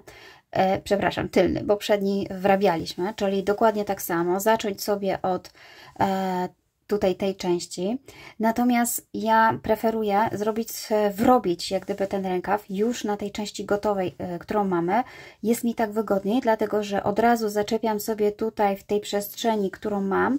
Nie będę musiała jej zszywać i robię sobie od góry na dół i od razu mogę mierzyć do końca, ile chcę, jaki długi chcę rękaw. Oczywiście u mnie również będzie tutaj ściągacz, więc on jeszcze nie ma docelowej długości. Natomiast jeśli chodzi o wrabianie takiego rękawa, pamiętajcie, że oczywiście to zależy od Was, jak sobie zrobicie ten rękaw. Jeżeli na przykład zaczynacie od tej części, co ja tutaj, panel tylny od łańcuszka, zawsze może on później być wszyty tutaj, na przykład stanowić tą część do wszycia, bądź też może być od dołu do góry wszywany. Jak Wam jest wygodniej, to wszystko zależy, jak planujecie swój sweter i jak umiecie robić. Ja natomiast postanowiłam, że faktycznie go wrobię tutaj, natomiast od razu Was uprzedzam, że trzeba sobie dokładnie zaplanować ilość takich segmentów, żeby stanowiła od razu Waszą szerokość rękawa. U mnie tutaj postanowiłam, że w sumie będę miała 7 takich segmentów. Przepraszam, nie 7, tylko 6 segmentów z jednej strony, 1 środkowy i 6 z drugiej strony, tak? Czyli musimy sobie równo podzielić na te segmenty, żeby sobie ładnie tutaj wbudować równo ten rękaw, żeby po złożeniu swetra on się ze sobą ładnie schodził, nigdzie nie było nierówności. Ja Wam pokażę, jak ja to zrobiłam, natomiast pamiętajcie, że nie jest to trudne, natomiast trzeba sobie dobrze zaplanować szerokość tutaj rękawa, bo mi jednak w tej części wyszedł troszeczkę węższy niż na samym końcu, czyli na samym końcu jest troszeczkę szerszy, ale ja go chcę, żeby był taki właśnie bardziej, jeszcze go będę do niego tworzyła ściągacz, więc on może być szerszy, natomiast oczywiście tutaj musi być odpowiednia szerokość, żeby Wam się zmieściło pod pachą. I jak ja to robię? Pokażę Wam oczywiście na tej drugiej stronie. Zawsze zaczynam tak, żeby zacząć na prawej stronie. Czyli tak, w tym momencie zaczynam od tej strony do tej strony, czyli zaczynam na panelu tylnym, a z kolei gdy robiłam tą część, to również robiłam na prawej stronie, od prawej do lewej, ale wtedy wychodziło na panelu przednim. Jak gdyby nie ma to znaczenia na którym panelu, ważne jest, żeby cały czas iść od strony prawej do lewej i tworzyć wzór na prawej stronie. Czyli tak, w tym momencie układam sobie tak mój sweter i teraz jeśli chodzi o rozdzielenie na panele, już Wam powiem, jak to zrobić. Czyli tak, jeśli macie już zrobioną jakąś część, możecie przyłożyć sobie metr, centymetr i sprawdzić, ile zrobić takich paneli, żeby uzyskać jakąś szerokość Waszego rękawa. I tak jak Wam wspominałam, ja już zdecydowałam, że po tej części muszę zrobić 6 takich segmentów. Na środku w tej części, gdzie miałam łączenie, zrobię jeden dodatkowy, no i również z tej strony 6. I jak to robię? Na początku wyznaczam sobie środek, czyli tutaj wpinam znacznik w miejscu, gdzie było łączenie, to będzie mój jeden panel. Następnie pomijam te dwie przestrzenie pomiędzy, to będzie jak gdyby ta część tego słupka reliefowego i odliczam 6 takich dziur tutaj, czyli tak, raz, pierwszy tą pomijam, ponieważ tutaj będzie słupek, czyli wyszukuję 6 takich głównych, większych przestrzeni. To jest tak, pomijając tą mniejszą. Raz, 2, 3, 4, 5 i 6. Tu mam 6. Natomiast ta część tutaj będzie stanowiła początek, jak gdyby ten nasz taki słupek. Czyli od tej części zacznę robić słupek rozszerzony, półsłupek rozszerzony. Natomiast od tej części będę budowała właśnie ten nasz środek tego segmentu. I tak samo robię z tej strony, tylko tutaj jest troszeczkę inaczej. Nie ta większa część będzie stanowiła nasz środek segmentu, tylko ta mniejsza. Wynika to ze wzoru, ponieważ no, różnie on się układa na przemian, więc nie da się zrobić tak, żeby było za każdym razem w tej grubszej części, ale to tak naprawdę nie ma żadnego znaczenia. Ważne, żeby sobie po prostu równo podzielić. Czyli tak, tu mam środek, tą część pomijam. I teraz te mniejsze części będą stanowiły moją część główną wzoru. I znowu liczę do 6. Raz, 2, 3, 4, 5. I tu mam 6. część, no i tutaj będzie koniec mojego wzoru. Czyli tutaj jest na odwrót, mniejsza część stanowi wzór, a większa będzie tak zwanym tym ściegiem pomiędzy. I również Wy tak sobie musicie zrobić. Pamiętajcie, żeby przyłożyć jeszcze centymetr i upewnić się, że to da Wam tą szerokość, którą potrzebujecie. Mi tutaj ostatecznie daje około 17-18 cm. To się oczywiście jeszcze rozszerzy, więc na razie się tym nie przejmuję. Czyli tak jak wspominałam, muszę zacząć od tej strony, czyli już biorę sobie moją włóczkę. Muszę znaleźć końcówkę, jest. Oczywiście robię sobie pętelkę podstawową i tak jak wspominałam, zaczepiam tutaj, ponieważ tutaj jest mój początek wzoru, czyli dosłownie tu. Przekładam, robię oczko ścisłe i ponieważ jest to początek wzoru, no to jeszcze raz tutaj w tej części muszę zrobić sobie rozszerzony półsłupek nawijany, tak? I tutaj od razu przechodzę do tej części, już mogę sobie wypiąć znacznik i kontynuuję tak naprawdę ten wzór, czyli zobaczcie, robię 4 rozszerzone półsłupki nawijane, 2, 3, 4, oczywiście 2 oczka łańcuszka, no i jeszcze jeden półsłupek rozszerzony, nawijany. I teraz w tej mniejszej części tutaj robię jeszcze tutaj na początek robię ten rozszerzony półsłupek nawijany, dopiero w drugim rzędzie będziemy stawiać te reliefowe słupki. Czyli jedna przestrzeń tworzy ten wzór, a mniejsza przestrzeń ten właśnie półsłupek. I znowu jestem w większej przestrzeni, więc tutaj przerabiam mój wzór. Raz, 2, 3, 4. Raz, 2. Jest to wygodniejsze, aczkolwiek pamiętajcie, że no trzeba sobie dobrze dobrać tutaj tą szerokość. I znowu w tej mniejszej części stawiam rozszerzony półsłupek nawijany. Tak? Czyli tak wykorzystuję te przestrzenie, żeby była ciągłość wzoru. Fajnie to wygląda, nie ma zszywania, rękaw jest jakby wszyty po całości, jakby stworzony bez wszywania, więc tak po prostu go zrobię. I teraz dojdę do tego momentu, Ok, przerobiłam już tą część. Mam raz, dwa, trzy, cztery, pięć, sześć segmentów. I tak jak tutaj wspominałam, robię dodatkowe na łączeniu tak naprawdę tutaj tych dwóch paneli na ramieniu. Więc tutaj w tej większej przestrzeni teraz stawiam rozszerzony półsłupek nawijany. A tutaj w tej przestrzeni, gdzie miałam właśnie łączenia, czyli dokładnie w tym pasku, w tej dziurze, przerabiam nasz segment, naszą sekwencję, czyli 4 rozszerzone półsłupki nawijane, 2 oczka łańcuszka i 1 rozszerzony półsłupek nawijany. I tutaj znowu muszę zakończyć tak samo jak tutaj, czyli rozszerzony półsłupek nawijany. No i teraz przechodzę, tak jak Wam wspominałam, do panelu kolejnego, gdzie tutaj teraz w tym mniejszej przestrzeni robię naszą sekwencję. Czyli musicie sobie tak podzielić sekwencję, żeby było porówno z każdej strony, żeby oczywiście rękaw wyszedł prosty, ładny, równy. Sugerujemy się tutaj tymi przestrzeniami. I teraz z kolei w tej większej przestrzeni półsłupek nawijany. No i tak sobie kontynuuję do końca, aż zrobię dokładnie taką samą ilość tych segmentów, których sobie wyznaczyłam.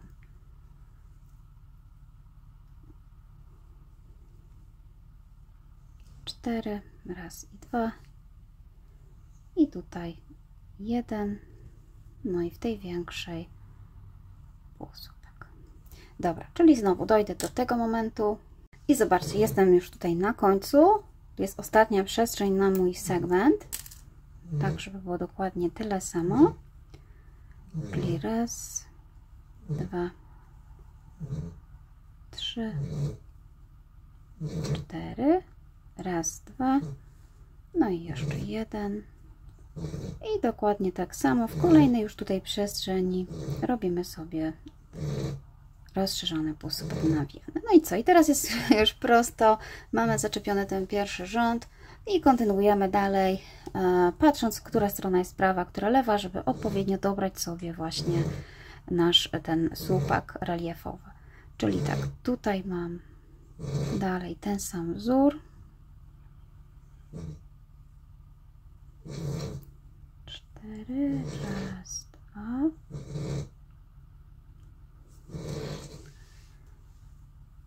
Raz, 2. No i tutaj w tej przestrzeni jeszcze 1.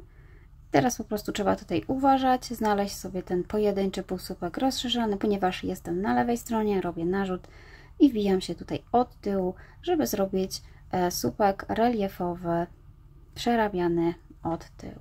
Natomiast jak będę na prawej stronie, będę przerabiała go na prawej stronie. I dzięki temu mam już zaczepiony rękaw, mogę robić dokładnie tyle samo rzędów, co na pierwszym rękawie. Nie muszę się martwić o wszywanie rękawa. Bardzo pomocne. Pod warunkiem, że sobie dobrze dobierzecie ilość segmentów od razu, żeby była tutaj odpowiednia szerokość. I równo sobie po prostu rozmieścicie. I wtedy będzie już z górki. Dobrze, słuchajcie, ja dokończę sobie ten rękaw już sama, bo wzór już znacie, już wiecie jak go robić i powiem Wam, jak będę robiła ściągacz. Ok, zrobiłam rękaw, oczywiście drugi rękaw i po zrobieniu rękawu zabieramy się za zszywanie całego swetra, ponieważ wykończenie typu ściągacz robię po zszyciu swetra. I teraz tak, oczywiście składamy sweter w taki sposób, żeby prawa strona była ułożona do środka. Przykładamy sobie tutaj równo krawędzie i będziemy zszywać. Ja zszywam szydełkiem, oczkami ścisłymi, już wielokrotnie pokazywałam, więc mam nadzieję, że nie muszę aż tak tłumaczyć. Natomiast oczywiście zszywanie możecie sobie wybrać sposób swój własny, dowolny, może być to nawet igłą. Pamiętajcie tylko o tym, żeby po prostu sobie to zrobić ładnie i równo. Czyli tak, ja zaczynam na przykład od dołu, robię sobie pętelkę podstawową. Wkładam szydełko tutaj w obie krawędzie, tutaj na samym końcu, przeciągam sobie włóczkę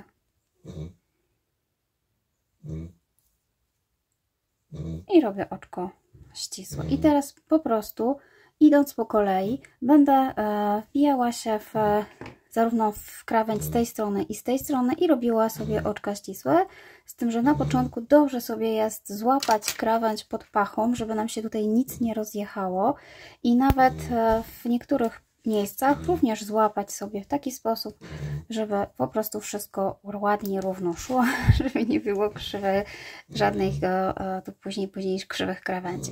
I teraz już się do Was przybliżam, po prostu pobieram sobie dowolną pętelkę z tej strony, dowolną z tej i przekładam przez te pętelki i przez tą, co mam na oczku.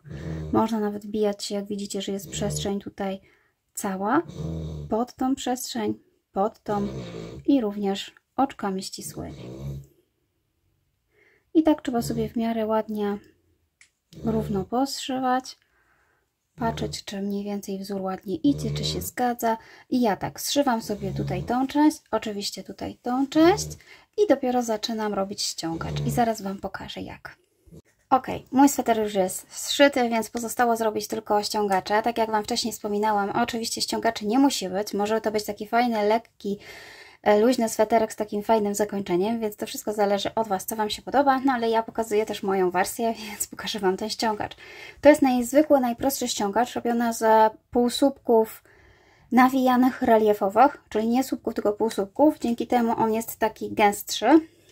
Oczywiście musicie sobie dostosować ilość takich półsłupków, ponieważ wszystko zależy od tego, jaki jest szeroki sweter i jak chcecie, żeby był ściągnięty. Tu mam na przykład rękaw i tak jak zdążyliście zauważyć, mój rękaw jest szeroki i akurat ten rodzaj swetra chcę, żeby był zwężany rękaw. Tak będzie wyglądał, więc muszę dosyć mocno zawęzić ilość tutaj takich półsłupków, żeby uzyskać takie coś.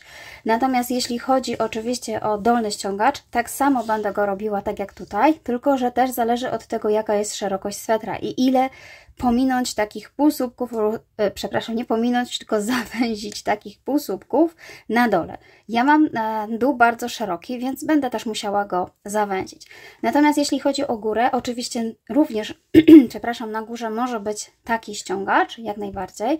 Tu już nawet też mamy przygotowane półsłupki, ale też zależy od Was, co po prostu Wam się podoba. Ja jeszcze się zastanowię, czy będzie tutaj ściągacz, czy po prostu nie zrobię dookoła delikatnego obrębienia. No jeszcze zobaczę. Ok, ale w takim razie pokazuję Wam to na rękawie. Natomiast oczywiście ten ściągacz będzie cały czas wykonywany tak samo, niezależnie od tego, czy to jest rękaw, czy to jest dół. Dostosować trzeba sobie tylko liczbę półsłupków. I teraz tak, zaczynam mniej więcej tutaj, tu gdzie mam ten szef i doczepię sobie tutaj włóczkę. Już się przybliżam. Robię oczywiście pętelkę podstawową. I teraz tak, ja tutaj wiadomo, że nie ma tutaj jakichś fajnych oczek, znaczy są fajne oczka, ale nie będę pracowała na tych oczkach, bo w niektórych miejscach były na przykład tutaj przestrzeń 2 oczek i to by oznaczało, że jest po prostu bardzo szeroki byłby rękaw, dlatego będę pracowała tutaj na tych naszych półsłupkach od razu, zawężając te półsłupki, czyli jak gdyby nie pracuję na górnych tutaj pętelkach, oczkach, tylko na tych półsłupkach.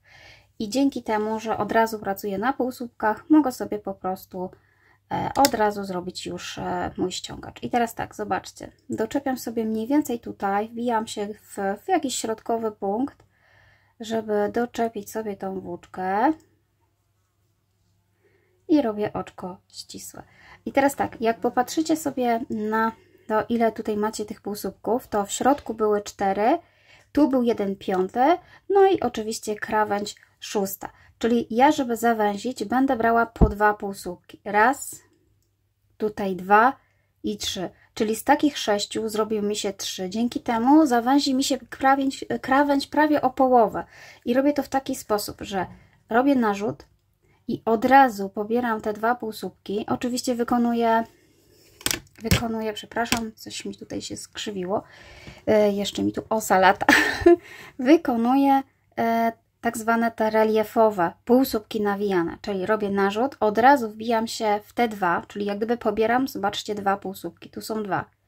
To jest od razu zmniejszenie.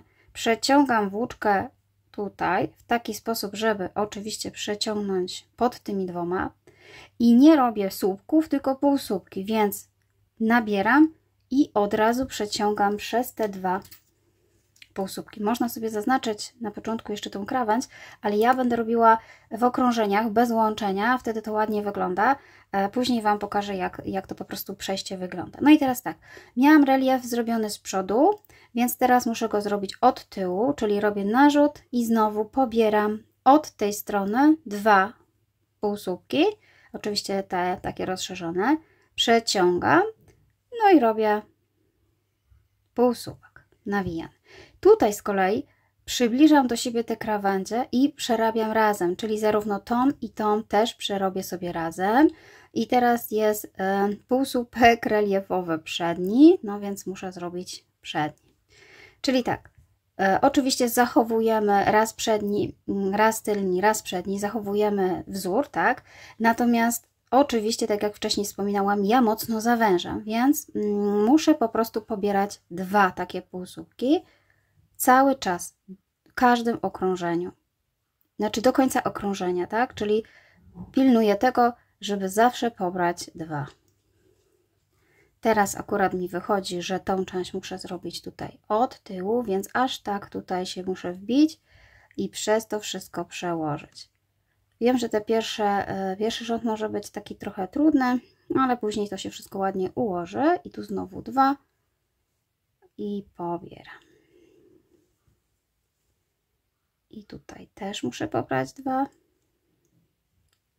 i przekładam przez wszystkie 3. Teraz tym razem tutaj wyszło z przodu, więc przeciągam z przodu i pobieram.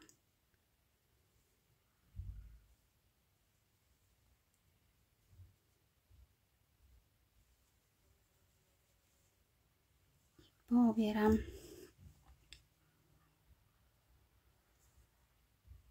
I pobieram. Dobra, ja sobie oczywiście to przerobię już sama, natomiast pamiętajcie, że taki rodzaj ściągacza zależy od tego, jak macie szeroki ten rękaw, bo na przykład może się okazać, że nie chcecie aż tak bardzo zawężać, więc musicie sobie dobrać swoją metodę. Możecie zawężać na przykład nie w każdym punkcie, tylko raz zawężam, raz robię pojedynczy, raz zawężam, raz pojedynczy.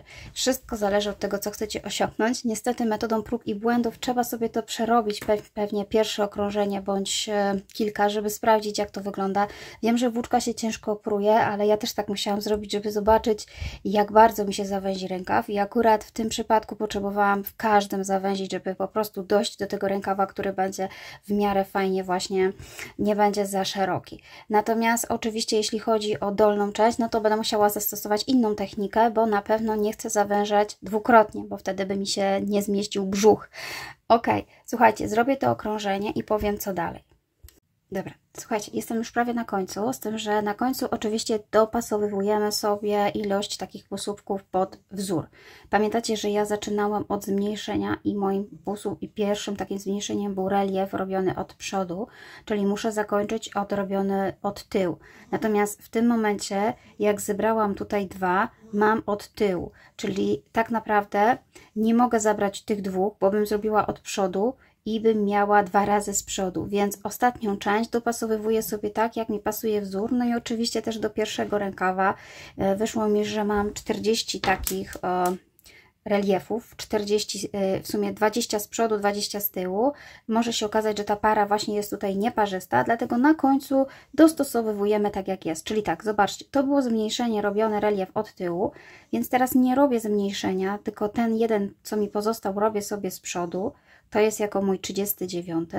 No i ten 40, który tutaj jest jako taki tak naprawdę ten szef, robię sobie tutaj od tyłu, czyli go całego tak zgarnę i przerobię sobie po prostu jeszcze raz, bo mi się tutaj źle zahaczyło.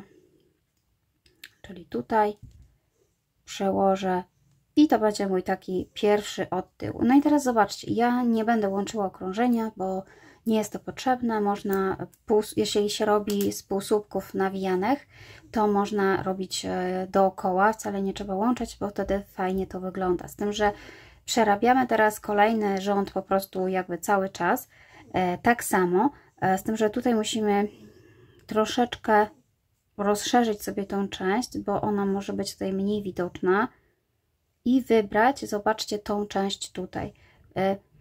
Ona się trochę zapadła, bo wiadomo, było mocne zmniejszanie i ciężko było to inaczej zrobić, ale teraz będziemy przerabiać dokładnie tak samo, trzymacie tego samego, z tym, że zanim przerobicie, rozszerzamy sobie tutaj i sprawdzamy. Po prostu musimy się wbić pomiędzy tymi tutaj oczkami na górze, nawet jeszcze ta pętelka. I dopiero od razu przechodzimy do przerabiania półsłupków. I tak samo tutaj, jak sobie to rozszerzę, to widzę, że jest tutaj ten jeden mały półsłupek reliefowy od tyłu i tak przerabiam dookoła. Najgorzej jest przerobić teraz ten rząd, bo właśnie mocno zmniejszający i trzeba sobie tutaj dobrze popatrzeć, jak tu biegnie ten wzór. Tutaj czasami jest ta trzecia pętelka, ja też ją tutaj zahaczam, żeby ładnie to wyglądało. Tylko oczywiście trzeba sobie to spokojnie, cierpliwie przełożyć tak, żeby nam tutaj wszystko ładnie przeszło. No i tutaj znowu, jak sobie to rozszerzę, to widzę tutaj ten półsłupek. Później już z każdym kolejnym rzędem będzie to lepiej widać, tylko ta część tutaj jest najgorsza. Ale jak się zaczniecie wbijać jak gdyby tutaj pod to i tutaj z powrotem, to będzie to widoczne.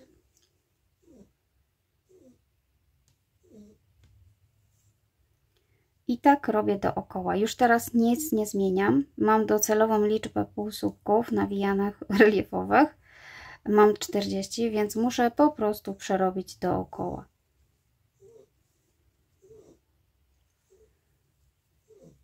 W taki sposób tutaj i tutaj. I teraz przejdę znowu kolejne okrążenie. I jestem już właśnie tutaj po zrobieniu tego pierwszego okrążenia. Ono jeszcze nie jest takim docelowym zawężeniem. Trzeba zrobić kilka takich rzędów, żeby dopiero się to ładnie układało. Zobaczcie, że ja tutaj już niby zawężyłam, ale jeszcze to nie jest to zawężenie, ponieważ ta ilość rzędów wpływa na to, jak ostatecznie to będzie wyglądało. Więc jeżeli robicie próbkę, ile się zawęziło, to niestety trzeba zrobić trochę więcej tych rzędów. No i tu jestem, gdzie jest mój szef od tej strony, więc zaczynałam od tej strony i zobaczcie, że cały czas przechodzę płynnie. Tutaj pamiętam, że miałam taki jeden pojedynczy, niezmniejszający. No i tutaj od tego momentu robiłam ten od tyłu. I znowu przechodzę płynnie. I teraz już naprawdę lepiej będzie się wbijało szydełko po prostu pomiędzy oczkami. O, teraz to naprawdę lepiej już widać. Zobaczcie, pomiędzy tymi oczkami. Tutaj od i tutaj od tyłu i tutaj. I zobaczcie. Już z każdym kolejnym rzędem będzie prościej. Tutaj, tak jak mówiłam, jeżeli widzę tą trzecią pętelkę, to ja też ją tutaj pod nią się wbijam, żeby ją zabrać, żeby to lepiej wyglądało. No i co? No i budujemy sobie taki ściągacz, oczywiście do wysokości, której potrzebujecie. No i ostatecznie, jeżeli uznacie, że już jest koniec, no to oczywiście staramy się skończyć w miejscu, w którym zaczynaliśmy, czyli dokładnie gdzieś tutaj. Zobaczcie, że różnica wysokości jest bardzo niewielka, więc tak naprawdę nie trzeba zbytnio nic robić. Wystarczy na samym końcu, jeśli jesteście już na końcu, po prostu wbić w dowolne miejsce szydełko i zacisnąć oczkiem ścisłym. To będzie po prostu tyle, bo ta różnica jest naprawdę niewielka i nie trzeba tutaj nic robić. Można wyprostować nawet dwoma jeszcze oczkami ścisłymi i wtedy to ładnie wygląda. Natomiast ja jeszcze nie kończę, bo chcę po prostu... Skończyła mi się włóczka, więc zaczęłam nowy rękaw. Dopiero jak zrobię tą drugą część, to jeszcze sobie dorobię kilka rzędów. I słuchajcie, tyle. Jeśli natomiast chodzi o dół, to ja również tak samo będę robiła, z tym, że muszę się zastanowić, jak będę zwężała, ale myślę, że zwężanie moje teraz będzie polegać na tym, że będę przerabiała tylko tą część, która jest już... Jestem na prawej stronie. O. Zacznę sobie od, oczywiście tak samo, zaczepię sobie włóczkę i będę zawężała prawdopodobnie tylko te miejsca, w których mam to.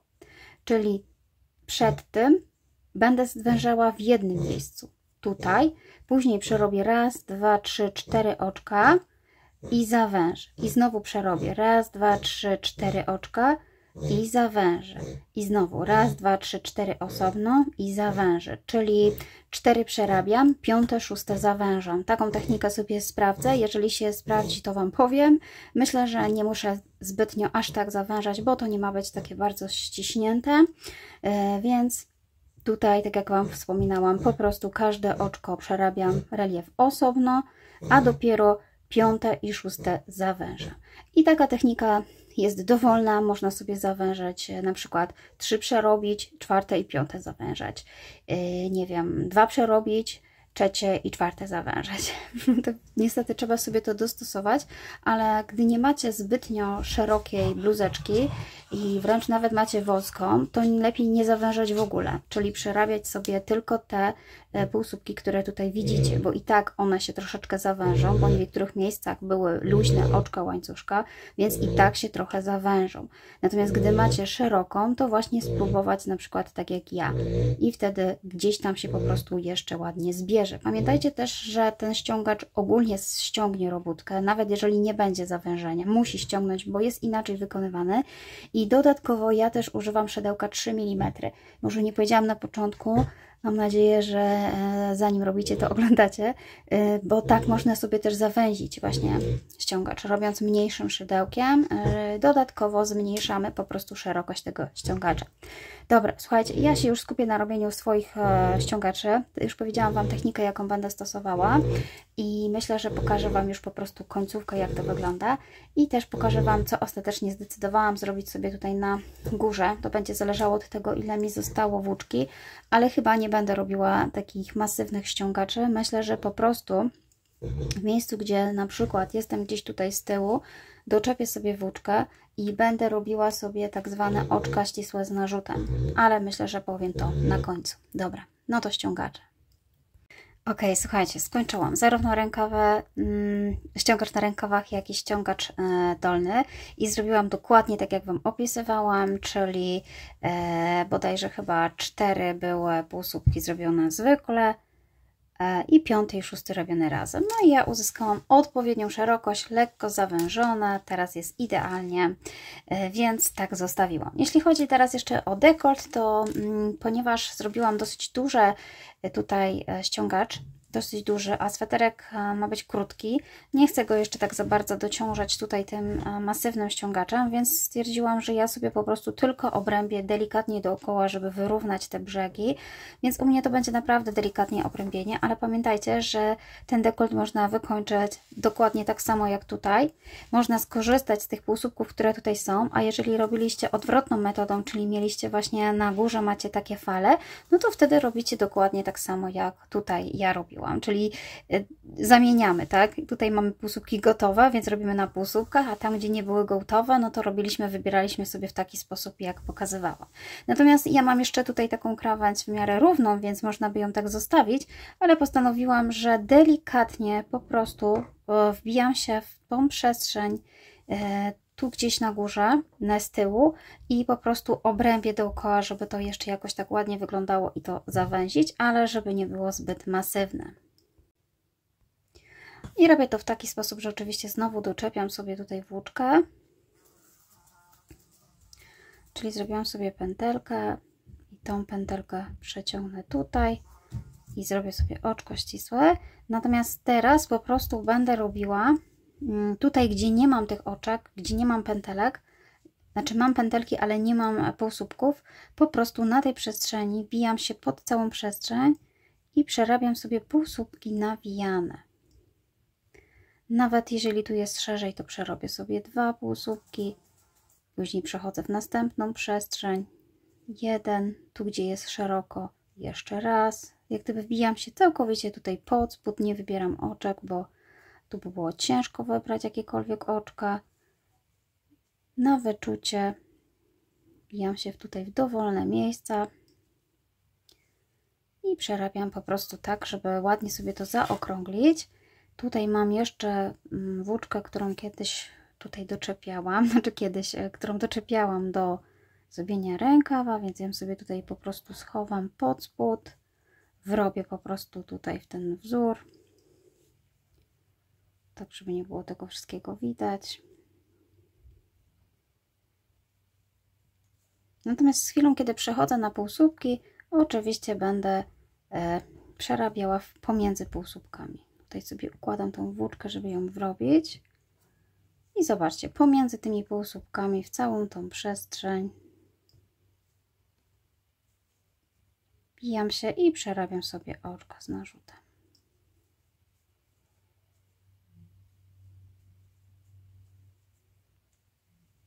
To jest taka jedna z metod na obrębienie dekoldu. Wszystko zależy od tego po prostu, jak chcecie, żeby ostatecznie sweterek wyglądał.